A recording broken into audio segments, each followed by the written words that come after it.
আসসালামু আলাইকুম রহমতুল্লাহি বরকাতু। আজকে একটি গুরুত্বপূর্ণ আমল নিয়ে উপস্থিত হয়েছি। আশা করি এই আমলটি আপনাদের অনেক কাজে লাগবে।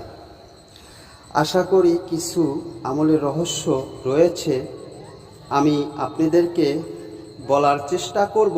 কমেন্ট করবেন, যাহাতে আপনারা অনেক উপকারে আসে বা উপকারিতা লাভ করতে পারেন। কিছু আমল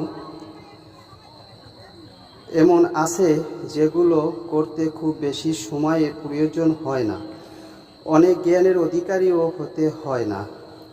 কিছু এগুলোর ফজিলত অনেক বেশি, এগুলো বান্দার আমলনামাকে ভারী করে। যেমন রাসূল সাল্লাল্লাহু আলাইহি ওয়াসাল্লাম বলেছেন, যে লোক একবার আমলের আগে বলে সুবহানাল্লাহিল আজিম। আমি চেষ্টা করব আপনাদেরকে পরামর্শ দেওয়ার জন্য কিভাবে কি করবেন। আশা করি যদি ভিডিওগুলো ভালো লাগে সাথে থাকবেন। অবশ্যই আপনারা এই রহস্যগুলো আজ আমি আপনাদেরকে বলিয়ে দিব। তা আশা করি সূরাটি অথবা দোয়াটি একবার মনোযোগ সহকারে শুনুন। أعوذ بالله من الشيطان الرجيم.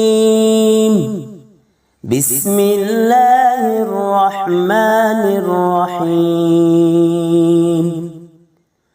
قل هو الله أحد الله الصمد لم يلد ولم يولد ولم يكن له كفوا أحد.